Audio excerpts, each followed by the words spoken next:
I got a problem. I want to sell these FA units that I've got, but they don't run and they look nasty. It's time to clean them up, fix them up, get them going so we can get them sold over there on the eBay. I'm Ron with Classic Model Trains. Hang out and see what it takes to get these things whooped into shape.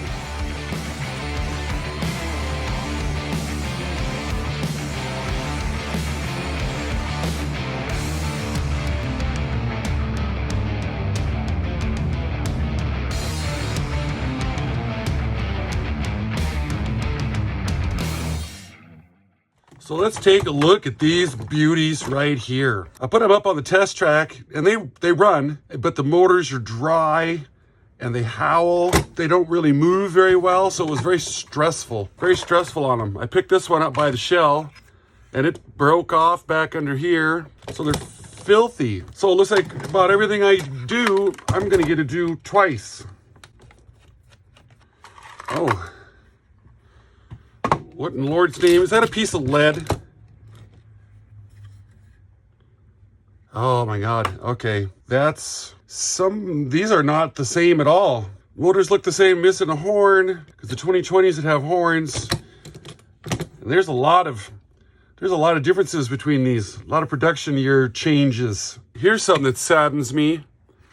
This one's missing the pilot. This one's got it. But this one's been cut off really nicely. So it looks like I can build one decent 2020 and I've got one for parts now, or make a dummy out of it, or make it powered and fake my way through it. Oh, I'd probably do that. I mean, how many horns do you need? It could be that this was built in a set and it didn't need all the extra stuff. If this is a 3-position, we'll get these to the sink and get to working on them, cleaning them up, scrub brushing. Jesus clips right under here. If I can get that spread out some, and then finish spreading it out like this. Get that out of there. It looks like this. Front truck, motor pickup. Motor pickup back here. Sure. And then the third one for the magnet. Our E unit with its one screw that holds it in. And this is looking like it's got these one-way clips right here. Get in there and bend one of these up some.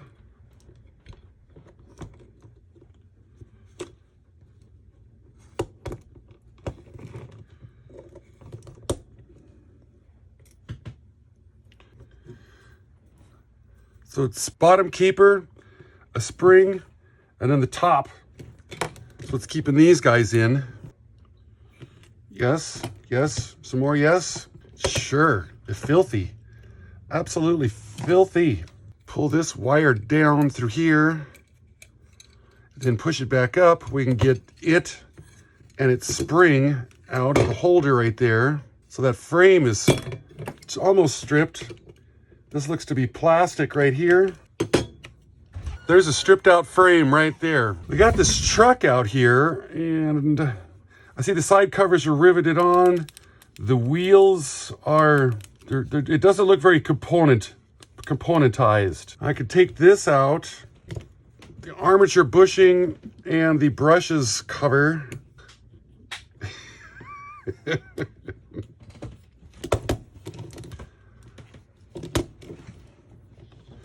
Little prying, gently prying. This is old, brittle.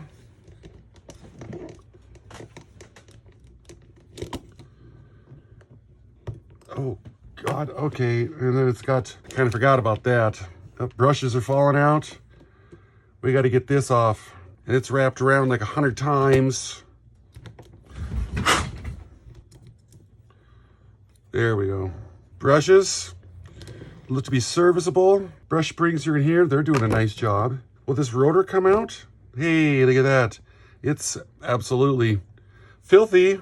And this is just one giant riveted piece right there. I wanted in it deeper. I wanted to see how it worked. What makes it tick? This says Lionel diesel switcher on it. Side truck frames are riveted in right there. You just can't go any farther than this. This is it. Does it have a thrust bushing right in here? Doesn't seem to have one, nor there. I'm gonna have to get several baggies to put this thing in, get it in the ultrasonic. The key is not to poke holes in the bag by doing this. Ask me how I know. Little parts in one bag, easier to keep an eye on them. Big parts in another bag. Yes, armature, all the electrics.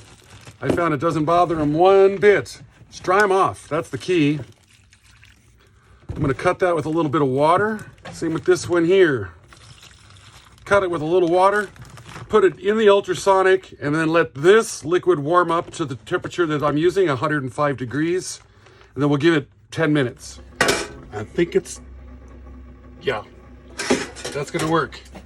10 minutes on the roll. Was 10 long enough? Yeah, that's pretty ick right there. Take this to the sink, dump it out, eyeball it.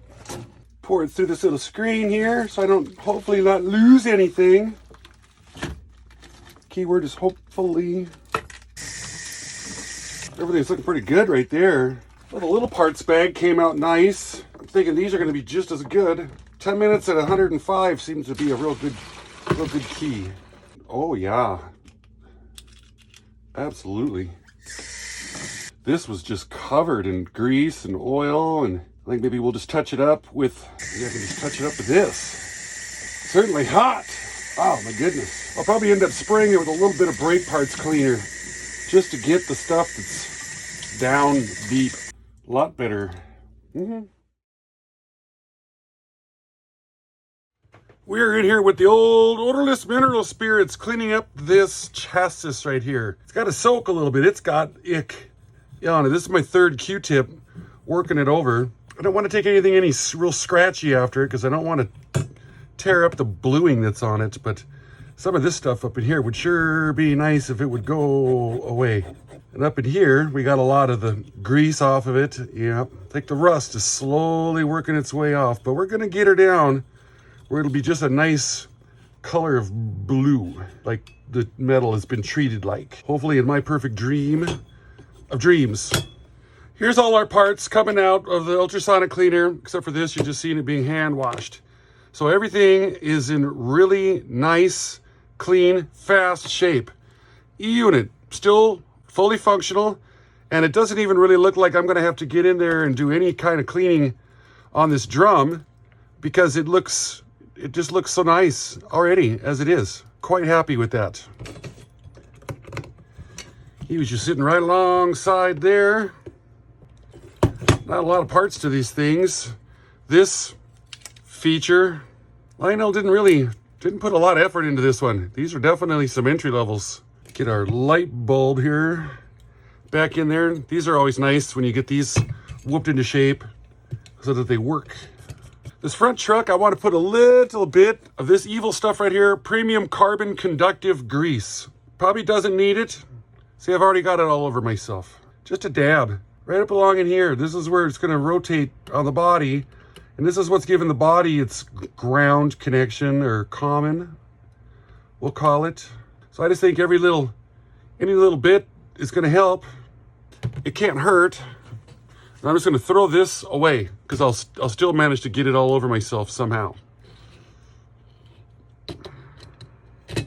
This little horseshoe feller, he's kind of deformed from when I pulled him out. So I'll straighten him, flatten him back up, get him in there. Oh, you are still magnetized, aren't you? You're just the rottenest. And squeeze these together.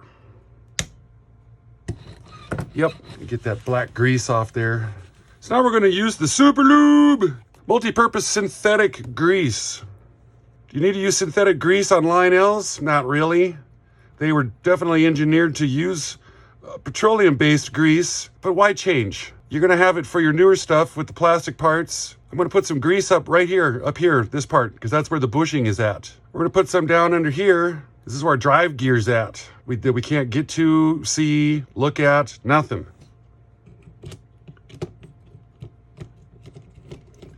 Screw him in. Commutators. This here is a fiberglass pencil, and you can just go through here, clean these things up. These do fantastic jobs on them. Absolutely. Get the multimeter out. We're gonna go to horseshoe mode. Checking for continuity. From here to here, yes. From here to here, yes. Here, here, yes. Nothing to ground. Nothing to ground. Guess I had something laying on there. Yep. That is serviceable. And it will be going back to work. Got yourself a set of brushes here. And I'm hoping to put them in the super easy way. And that is going to be like this. Wait a second. I should put a little bit of grease right here on this. And after it's all cleaned up, we did get a thrust washer that showed up. It was jam-packed in there with all that old grease. Couldn't even see it. Now, you don't need much up here because you don't want to pollute that shaft. Foul it. Now this came off hard. Kind of like these two here don't line up very well. I don't think anything's going to fall out.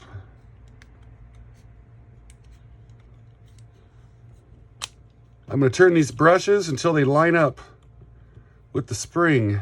Yeah. Number 2 over here with the ground wire in it. I'm going to get the soldering iron fired up, get that soldered back in there. What do we have down here? You know, I should have done this when the motor was taken apart, because then I could really get in there and turn these wheels. Now we can't. We're going to put a little oil, these axle shafts right in here. On this side, this side. We're also going to put some over here on this side and over on this side. Let them get down in there on them axles, do what they want to do. These, there's lots of gears. Now I'm going to oil these because they were oiled in the old days. They're an open gear, and we don't really want to have the grease on them. So that's going to make a mess. They can attract a lot of filth and, fuzz and dust. If I can turn this motor enough here, we can maybe get a revolution and spread some of this Earl around. I can see a bushing right over here on the side, like a jack shaft bushing. It's the other end of this gear. It goes all the way through, and there it is right there. So these all got to get their lubing going on. Non-functional coupler. Oh, man. Give it a little taste in there. Yeah, that's already working better. You can just tell. Put that in the right direction. Everybody will be happier. Now these springs, when I put them side by side, they decided to get locked up like a dog and another dog. So now I got to play this game with them.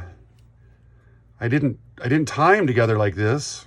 There. But for some reason I got to take care of it.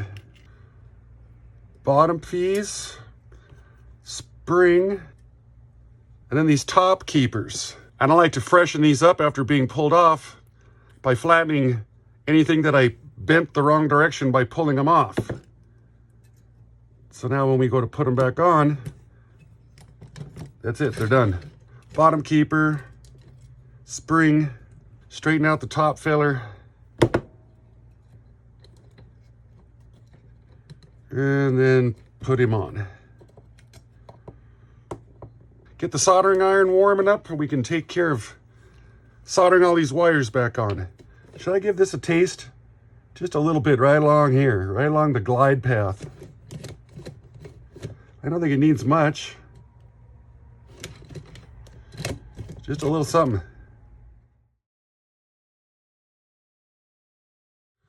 These are all pretty straightforward getting them back on here. Clean your tip. Get better results with a clean iron.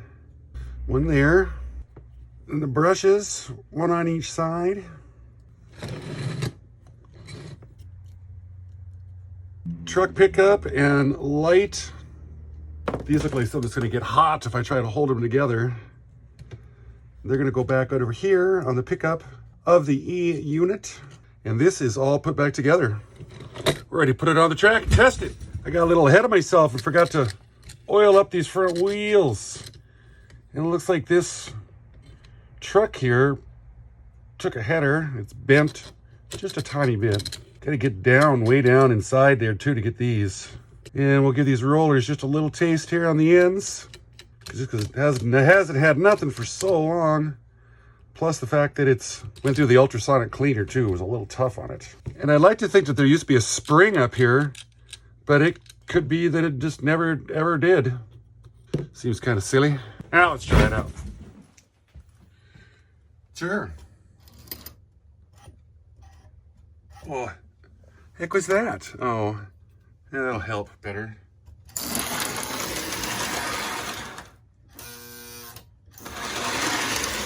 That's exactly what I wanted to see right there.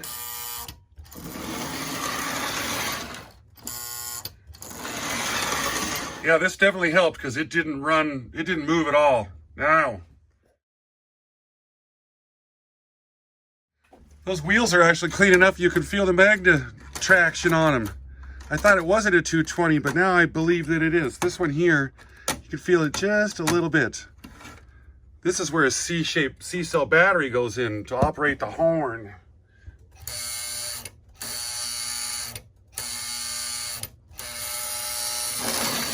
See, this one is just so slow. You can't do nothing. It's kind of what the other one did. Time to take this one apart. Lionel was slow to embrace the dieselization movement. It took him up until 1948, the F3. One of their most popular diesels they ever made. They decided to go down this road and make some more diesels. Along comes the Alco FA, which stands for Freight A Unit, is what that is. They made AAs, ABs, and A's out of the sets. These were only offered in the O-27 line because they were so small. They took such creative freedoms with the scaling of it, made them just teeny tiny looking things. They made 27 different road numbers in 15 different road names throughout their productions. And I decided to research them all and show the pictures to you right here. Took a while. 202 Union Pacific in 57. 204 Santa Fe Freight 57. 205 the Missouri Pacific 57-58. 208 Santa Fe Freight 58-59. 209 the New Haven 1958. 210 the Texas Special 1958 only. 211 the Texas Special 62-63 and 65-66. 212 Santa Fe the Passenger the War Bonnet 64-66. The U.S. Marine Corps 212 58-59. 213 Minneapolis and St. Louis 1964. 215 Santa Fe Passenger 65-66. 216 the Burlington 1958. 216 Minneapolis and St. Louis 1965. 217 Boston and Maine 1959. This was the first Alco B unit that was ever made available. 218 Santa Fe Passenger 59 through 63. 219 Missouri Pacific 1959. 220 Santa Fe Passenger 60 and 61. 221 Rio Grande 63 to 64. 221 used again Santa Fe in this olive drab 64 only. 221 used again U.S. Marine Corps 1964 only. 222 Rio Grande 1962. 223 was the Santa Fe A and B set 1963. 224 U.S. Navy 1960 only. 225 Chesapeake and Ohio 1960 only. 226 Boston and Maine, it was an A and B 1960 only. 227 Canadian National 1960. 228 Canadian National 1960. These were both completely different models, but looked very similar. Different mechanics in them. 229 Minneapolis and St. Louis. It was an A and B set, 1961 to 62. 230 Chesapeake and Ohio, 1961. 231 the Rock Island, 1961 to 63. And last, 232 the New Haven, made in 1962. Some of these things they came with different features. The top features, these were the ones, if you have these features, these are the best ones.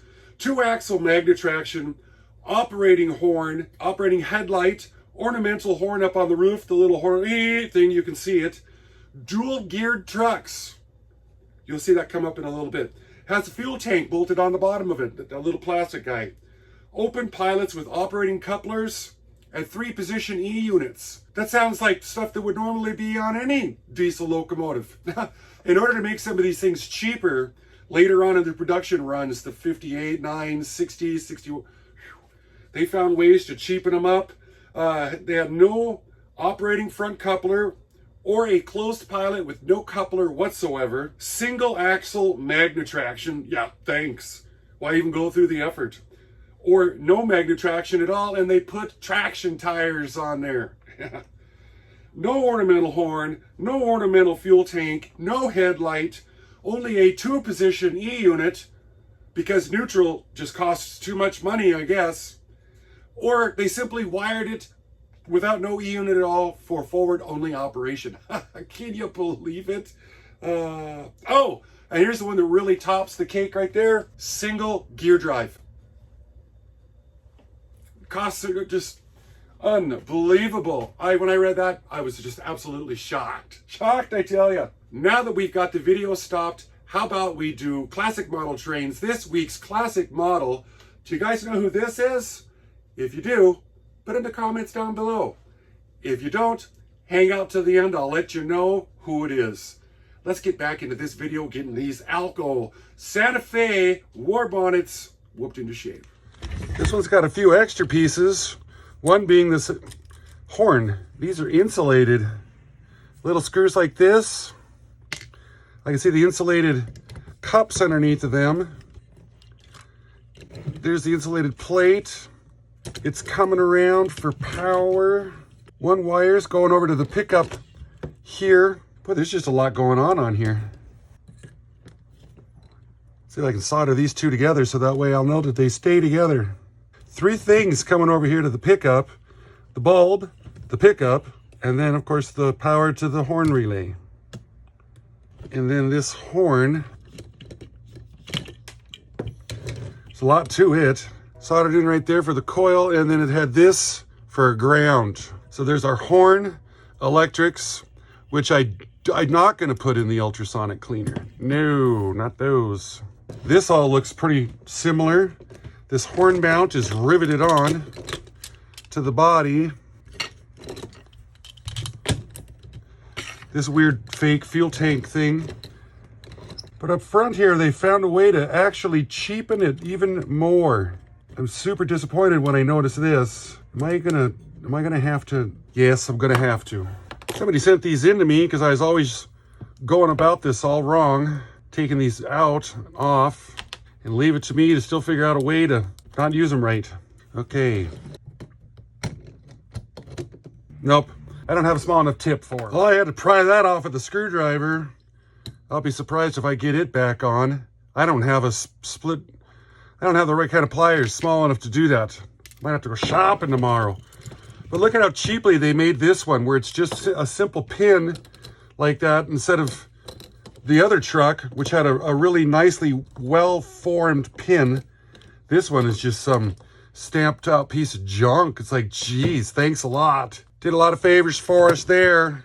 Get all this back off again so we can take this motor apart, get it in the ultrasonic. Well, we got the same deal. You know, I got to pry these off, take this apart. It's the same thing. This one looks identical as the other one, so no reason to show it to you because we've already done it more than once. Well, here's this little feller all put back together. I got a battery in it right now, and it's doing everything that we never really wanted to do, except honk the horn. That's just the relay buzzing. So we got to figure out why we ain't getting no juice going to the honk honk. So the way this works is that this relay right down here closes, and then it should put battery power into this. And I can hear the speaker trying to do something. I wonder if those points need to be filed. Ha ha ha ha ha. Yep, the connections are working, the points are just dirty. That is a horrible sound. God.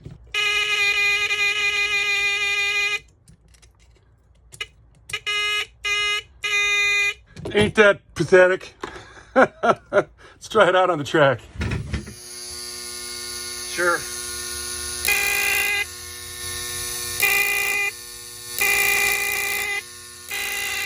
Too cute.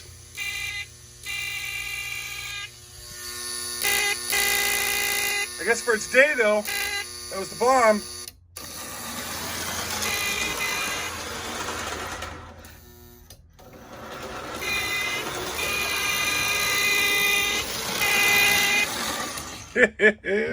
So here's the body. This one's got the front pilot on it, and I washed it. Soap and water, rinsed it off, let it dry, and it's dull. There's just not a lot of love. Get one of these after it, the old boot brush. Not the one you use to put the wax on, but the one when you're all said and done. And we're getting a sheen here. This really brings these things right back around. Uh-huh. This side hasn't been done.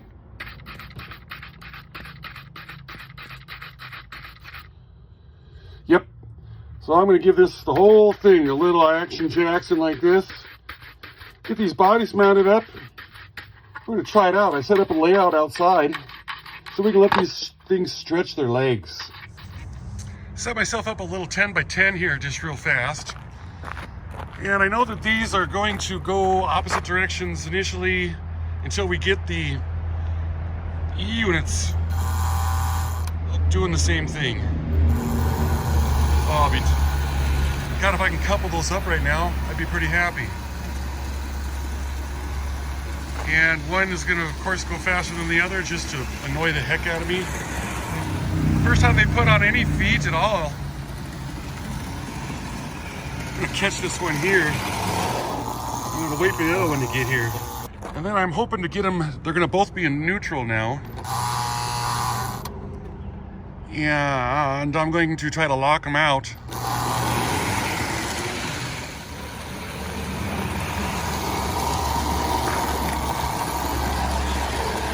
That should keep them both going forward. Loving it.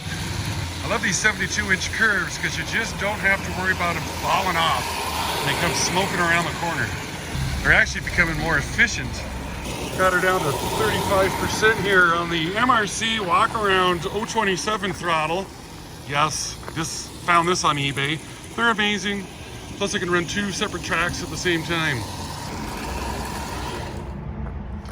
Let's go get something for these things to tug around. 1960 to 61 Alcos. I dug out my 1950 to 51 2400 series train set here.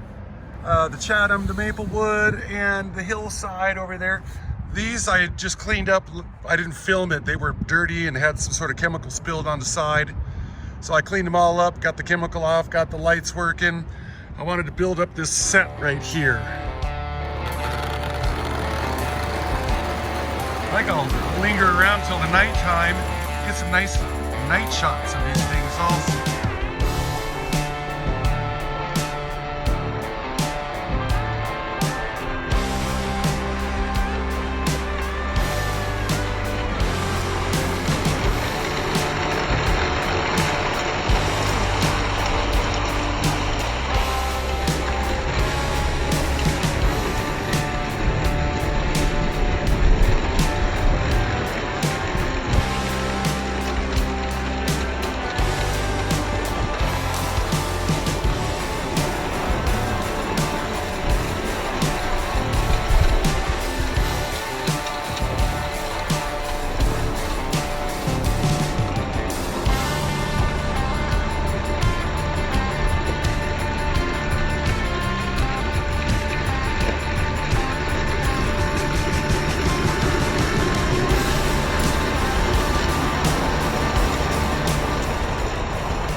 Brought another one back to life here.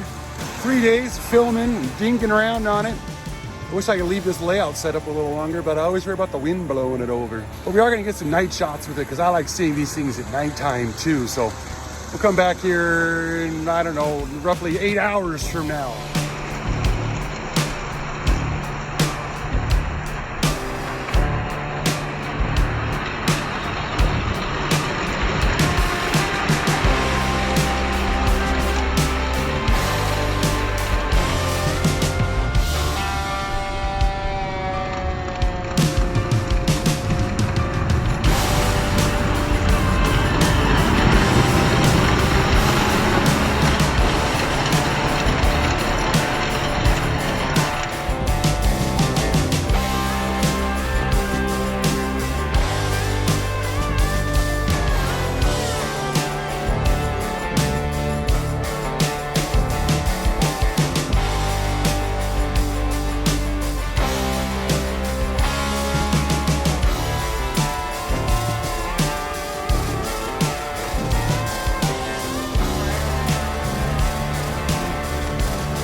Those night shots, I always love them to death.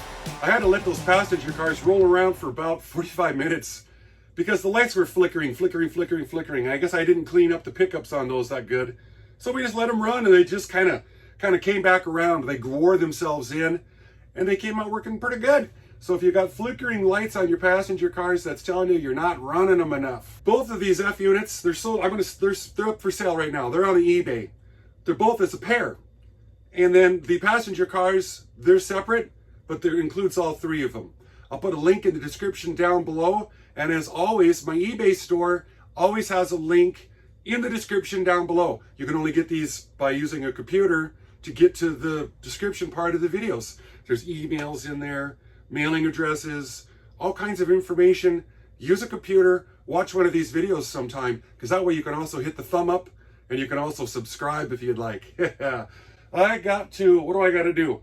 Well, I got to list these FAs. I got to take that train set down out there. We got to thank all the 33%ers for hanging out with us till the end of the video. And we got to tell you this week's classic model, Diane Lang. Yes, holding on to it really nice out there. Thank you to all the channel members out there for supporting the channel. Next week, we're going to do G-Gauge. And we got to do one for the N-Boys too before we get back into the HO. Guys have been working me over for it. So thanks for watching. Bye-bye.